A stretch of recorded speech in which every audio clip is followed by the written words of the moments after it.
Pois é, vimos então esse exemplo de como as pessoas estão se virando com a crise no emprego formal, né, com carteira assinada.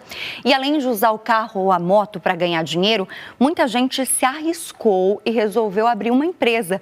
Muita gente mesmo. Olha aqui a diferença comigo de um ano para o outro. Em 2018, em Ribeirão Preto, 4.507 pessoas abriram empresas aqui na cidade. E em 2019, esse crescimento então de 18%, 5.328 novas empresas em Ribeirão, o que significa uma média de 14 novas empresas abertas por dia. E para falar sobre o que todos esses números significam na prática, na economia, né, da cidade, da nossa região, hoje a gente recebe aqui no estúdio o economista José Rita Moreira. Obrigada por ter aceitado o nosso convite em pleno sábado. Obrigada mesmo. Você de casa, se tiver alguma dúvida sobre empreendedorismo, sobre negócio, pode mandar lá no Twitter para ele com a hashtag EPTV1. Eu começo perguntando se esse aumento de empresas em Ribeirão está diretamente ligado ao aquecimento do comércio ou não necessariamente? Luciele, nós vivemos um período aí de muita insegurança, em que muitos desempregos e não havia estímulos, não havia crédito para se abrir uma empresa. Então as pessoas já tinham até vontade, mas tinham dificuldades. O que surgiu recentemente? Surgiu o crédito para que as empresas tivessem dinheiro para poder abrir o negócio, surgiu oportunidades, os juros caíram, tá? Os estímulos que a gente percebe da economia são muito positivos sobre crescimento, sobre sustentação. Isso levou, com certeza, muitas pessoas a abrirem as suas empresas e aquelas que fizeram de uma forma adequada estão curtindo aí alguns efeitos, né? Alguns reflexos desse sucesso e outros talvez demorem um pouco mais, mas isso é extremamente positivo. Então, aquele que não se acomodou simplesmente porque não conseguiu emprego e começou a se fragilizar, ele foi em busca de solução, abriu o seu negócio. Se arriscou, né? A gente pode falar que é um tipo de risco sempre abrir uma empresa. Empreender é correr risco, né? Sempre. O que você precisa é diminuir a exposição a risco e poder ser mais certeiro nas decisões, mas sempre algum risco existe. Agora, você falou sobre os reflexos, né, as consequências e o lucro que essa pessoa já está tendo. De uma forma geral, a gente tem como imaginar, assim, uma pessoa que abriu uma empresa no ano passado, em quanto tempo essa lucratividade já vai fazer uma diferença na nossa região? Não é imediato. Depende do segmento de negócio. Alguns negócios, em média, costuma-se dizer que você abre o negócio, mas por 6 meses não tire um tostão da empresa. Todo o dinheiro que ela gerar é para girar o próprio negócio, para injetar, para investir, para ter capital de giro, estoque, funcionários, etc. Algumas muito mais do que 6 meses. Estou dizendo, alguns segmentos 6 meses é um padrão. Outras você tem que esperar pelo menos um ano, tá? E outras até um pouco mais que isso, chamado payback, né, no mercado econômico. Mas desde que você não dependa necessariamente de no dia seguinte já depender dos recursos da empresa para sobreviver, esse é um grande risco, tá? Porque aí para isso vai ter que se endividar, vai entrar em capital de giro, vai entrar em cheque especial, em conta garantida, então já começa devendo, não é por aí. Tá, okay. Então, para começar um negócio, não tire dinheiro, pelo menos por alguns meses, para até o negócio ter sustentação. Para ficar algo sólido, né? A gente separou aqui essa tela, Zé Rita, para falar sobre alimentação, porque grande parte das empresas que, né, abriram aqui, grande parte tem a ver com o setor da alimentação. Esse é um setor que sempre dá certo? Olha, eu costumo dizer que alimentação, se bem feito, dificilmente vai dar errado. As pessoas podem abrir mão de outras coisas, mas não de comer.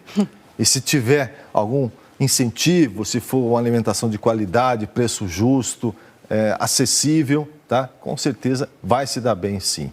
O importante é sempre pensar bastante, planejar antes.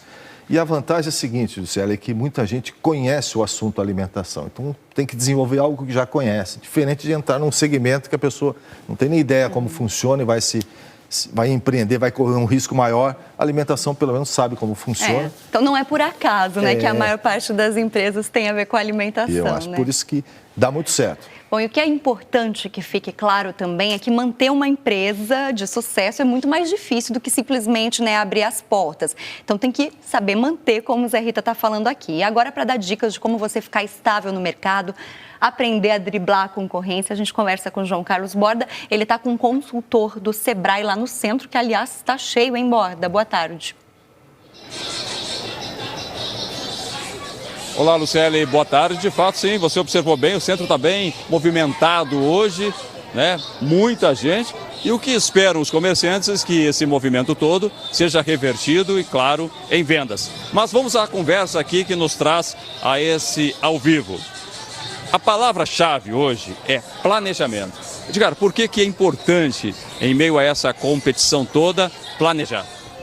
O primeiro passo é que você não pode perder dinheiro. A gente está com uma economia extremamente recessiva, mas o consumo não para. Então eu preciso encontrar empresas ou empresários que, primeiro, planejem o que eles vão fazer, como vão fazer, o que vão entregar para o seu cliente, o que vão entregar de uma maneira diferente. A gente está vendo bastante tipos de negócio cansados, que quando eu digo cansados pode parecer engraçado, mas isso é muito real. Que proposta de valor você entrega? O seu negócio, ele tem algum engajamento diferente do que o seu concorrente? Para você perdurar no mercado, o quanto você precisa se diferenciar, se destacar e principalmente fazer com que o cliente confie em você. O cliente, a gente sempre diz, o cliente, ele não tem que entender o que você faz, é você quem tem que contar. As pessoas acham que, de um modo geral, é fácil empreender e que todas trazem uma ideia maravilhosa na cabeça. Aí, quando isso vai ser checado melhor, não é bem assim. Exatamente. Primeira questão, faz um plano de negócio, estuda o tempo de retorno desse investimento, faz um modelo de negócio que seja diferente, que faça com que as pessoas queiram consumir com você um produto ou um serviço. Cuide do seu marketing, cuide das suas finanças, cuide da sua equipe, pare de contratar pessoas por salário, contrate pessoas que gostam do que faz e contrate pessoas que realmente entregam uma experiência diferente para o cliente. Tá bom. Muito obrigado pelas dicas, valiosas as dicas, né, Luciele? De repente você também quer empreender?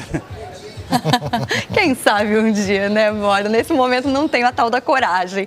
Obrigada, viu, gente? Obrigada mesmo. É fazer o diferencial, como a gente estava conversando por aqui, né, Zé Rita? E a gente continua o nosso bate-papo agora com a ajuda do pessoal que está em casa nos assistindo. Separamos 2 mensagens, 2 perguntas. Qual é o ramo que está em alta para abrir uma empresa? O Alexandre está perguntando, a gente já falou de alimentação. Quais os outros setores para 2020? Olha, nós temos que encantar o cliente. Essa é a vantagem. Não Muito adianta mais do que conquistar. pensar num setor específico. Isso, exatamente. Então, eu acho que depende de uma pesquisa, depende daquilo que você se identifica mais, Alexandre, que esteja dentro de uma zona de domínio que você tenha, e aí procura entender um pouco mais como funciona esse mercado, o que o consumidor gostaria de comprar, onde poderia se localizar, que tipo de diferencial eu teria, preferência de menos concorrência para que eu possa sair na frente. E dessa forma, eu acho que é interessante. Então, eu ainda aposto na área de alimentos, tá? A área de cosméticos também, ela vai muito bem, na minha opinião. E, recentemente, a área de construção civil, mas aí é um investimento maior também, mas a prestação de serviço para a construção civil não deixa de ser um bom negócio, tá? E, de forma geral, eu acho que vestuário também, dependendo como for feito, consegue. Importante isso que você falou de pesquisar o lugar, né? Porque, de repente, você vai abrir num bairro ou numa cidade em que não tem a necessidade daquele produto ou serviço, né? Isso, exatamente. Você sabe que algumas franquias, quando você vai comprar uma franquia, que também é uma opção, o franqueador, normalmente, ele busca identificar a região que você pretende se instalar e se existe consumo, se existe atratividade para o seu produto naquela região, para que seja um tiro mais certeiro, né? Então, já é uma forma também de pesquisa. É, o tal do planejamento ali que o consultor do Sebrae estava falando.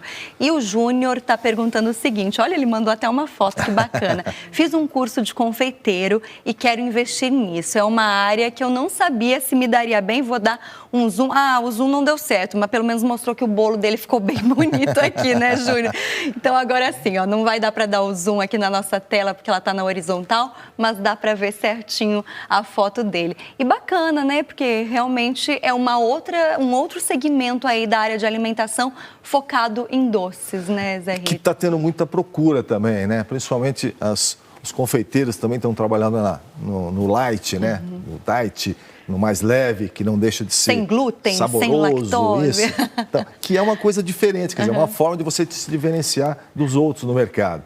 Mas eu aposto também muito nesse segmento, na área de doces. Aliás, adoro doces, então sou suspeito para dizer, mas é fantástico e a maneira como ele está conduzindo aí, acho que tem tudo para ser um sucesso. Só para a gente fechar nossa conversa aqui, do ponto de vista econômico, 2020 é um bom ano, então, para quem sonha em largar a CLT.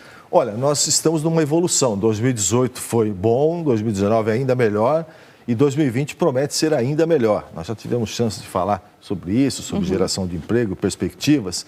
Então, aquele que quer realmente empreender nesse ano, eu acho que é a hora certa de fazer isso. Faça um planejamento, como disse bem o consultor do Sebrae, identifique as oportunidades, vai onde você conhece um pouco, não seja um aventureiro, pesquise bastante, porque eu acho que esses números aqui ao final de 2020 serão muito maiores que os atuais. Tomara, né? Bom para todo mundo, né, Zé Rita? Muito obrigada mais uma vez, então, pela sua participação aqui. Obrigado. Um bom fim de semana e até a próxima. Para você também. Muito obrigado. Até mais. Obrigada.